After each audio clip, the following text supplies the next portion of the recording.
Keep on, New York!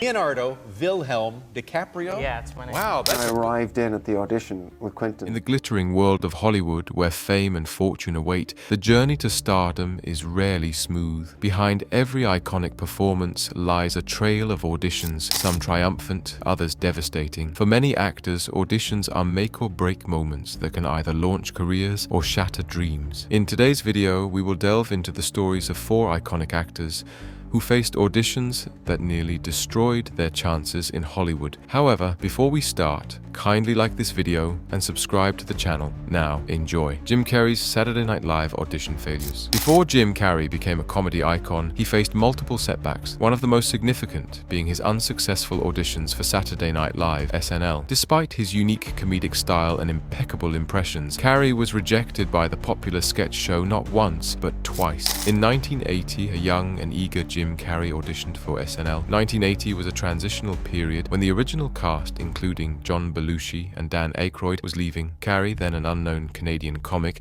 hoped to make his mark. However, his audition did not go as planned. According to SNL creator Lorne Michaels, Carrey's high energy, over-the-top performance did not align with the show's tone at the time. Despite his talent, the producers decided he wasn't the right fit. Reflecting on the experience years later, Carrey remarked that he wasn't what they were looking for. He added that he wasn't in the groove of SNL's kind of humor at the time. 6 years later, Carrey gave SNL another shot. By this point, he had gained more experience in stand-up comedy and television, including a role on The Duck Factory. Confident that his comedic range had expanded, Carrey auditioned again. However, he was rejected once more. Former SNL writer Robert Smigel later revealed that Lorne Michaels was not present during Carrey's audition, which may have contributed to his rejection. Smigel also mentioned that Carrey's style was so distinctive, the producers may have felt he was better suited to carry his own projects rather than be part of an ensemble cast. While the SNL rejection could have ended his career ambitions, Carrey refused to quit. In 1994, he exploded into mainstream fame with back-to-back box office hits: Ace Ventura, Pet Detective, The Mask,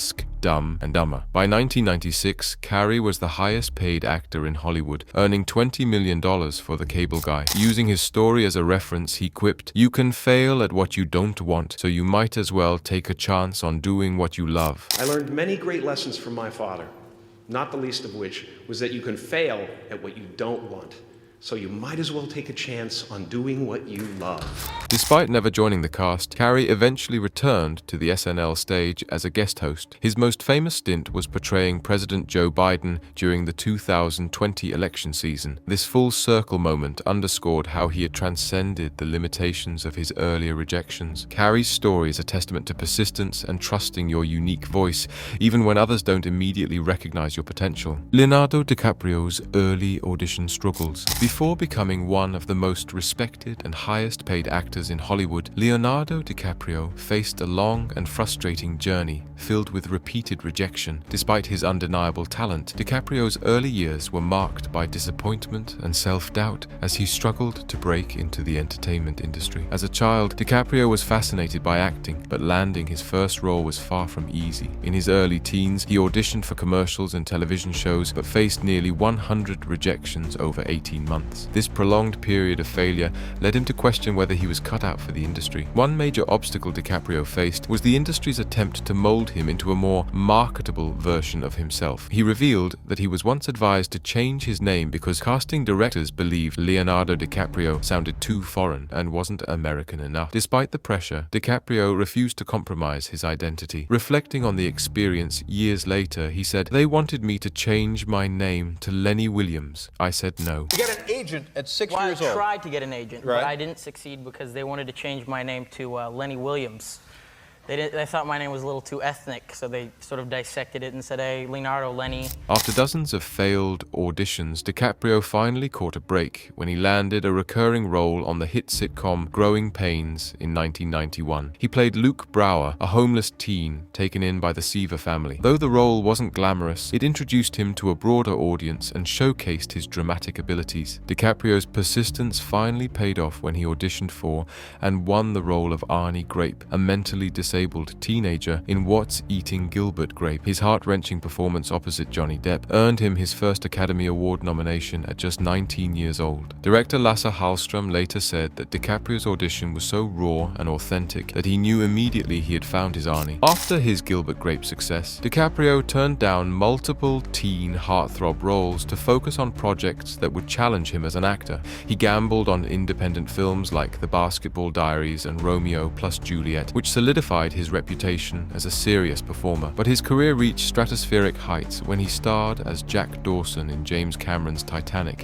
1997. The film became a cultural phenomenon and, for better or worse, made DiCaprio a global superstar overnight. Despite his meteoric rise, it took decades for DiCaprio to secure his first Oscar win, a long-standing joke in Hollywood circles. After 5 nominations, he finally won Best Actor for his grueling performance in The Revenant 2015. During his acceptance speech, he reflected on his journey. "I do not take tonight for granted. I thank you all for this amazing award. I have to thank my team and my family for pushing me through all the years of struggle." Leonardo DiCaprio's early audition struggles are a powerful reminder that rejection is often part of the journey to success. Despite facing significant setbacks, he remained true to his passion, ultimately becoming one of the most respected actors of his generation. Michael Fassbender's Mad Max Fury Road audition. Michael Fassbender, renowned for his roles in films like X-Men and Inglourious Basterds, once faced an audition that left a significant mark on his career journey. In a recent episode of the Happy, Sad, Confused podcast, Fassbender recounted his challenging experience auditioning for the role of Mad Max in George Miller's Mad Max Fury Road. Fassbender's ordeal began with logistical issues. He admitted to having a poor sense of direction, which led him to get lost en route to the Warner Brothers studio, causing him to arrive nearly an hour late. This tardiness set a negative tone for the audition. Upon arrival, he was introduced to Miller's acting coach. The coach's unconventional methods clashed with Fassbender's classical training.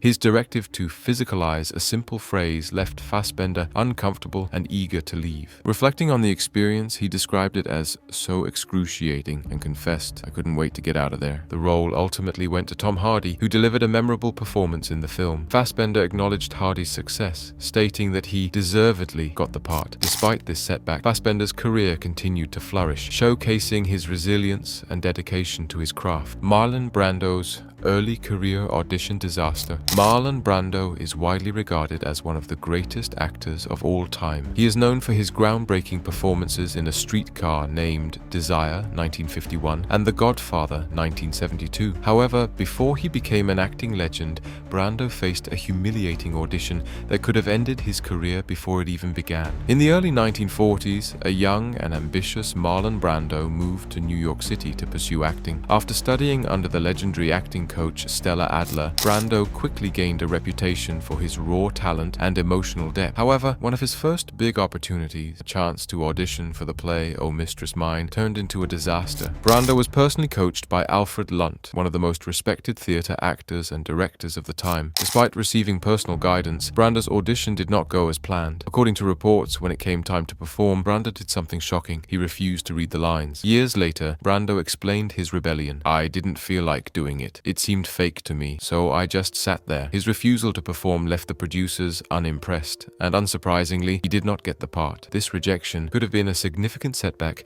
especially in the competitive world of Broadway. This disastrous audition highlighted a recurring theme throughout Brando's career: his resistance to authority and refusal to conform to traditional acting norms. Even in his early years, he was already questioning the rigid methods of stage acting. In his autobiography, Songs My Mother Taught Me, Brando reflected on this period. "I always had trouble with authority figures. If I didn't believe in something, I wouldn't do it, no matter the consequences." Despite his early struggles, Brando's commitment to authenticity eventually became his greatest asset. In 1947, he was cast as Stanley Kowalski in Tennessee Williams' A Streetcar Named Desire, directed by Elia Kazan. His performance was raw, physical, and revolutionary, unlike anything audiences had seen before. Brando's use of method acting, which focused on emotional realism, set a new standard for actors. His portrayal portrayal of Stanley in the Broadway production and later in the 1951 film adaptation earned him critical acclaim and his first Academy Award nomination. By the late 1960s, Brando's career had started to decline due to his reputation for being difficult on set. However, he staged a remarkable comeback in 1972 when he landed the role of Vito Corleone in The Godfather. Interestingly, Brando's audition for the role also reflected his unconventional methods. Instead of a traditional screen test, he transformed himself into the aging mafia patriarch by stuffing cotton balls in his cheeks and lowering his voice to a distinctive whisper. Director Francis Ford Coppola later said that the moment he saw his audition, he knew he was Vito Corleone. His performance earned him his second Academy Award, although in another act of rebellion, he famously refused the Oscar. He sent activist Sachin Littlefeather to decline the award in protest of Hollywood's treatment of Native Americans. Marlon Brando's disastrous Oh Mistress Mine audition could have ended his career, but instead, his refusal to compromise laid the foundation for his revolutionary approach to acting. Despite his early failures, Brando became a two-time Academy Award winner, a cultural icon, and one of the most influential performers in cinematic history. The stories of Michael Fassbender, Jim Carrey, Leonardo DiCaprio, and Marlon Brando reveal a profound truth about the entertainment industry and life itself. Failure is often a necessary step towards success. Each of these actors faced auditions that could have shattered their dreams and ended their careers. Yet, instead of allowing rejection to define them, they used it as motivation to push harder, refine their craft, and ultimately reach unparalleled heights. They didn't quit when the door was slammed shut. They found another way in. At this junction, we bring today's episode to a close. If you enjoyed the video, like, share, and subscribe to this channel. Leave your notification bell on. See you next time.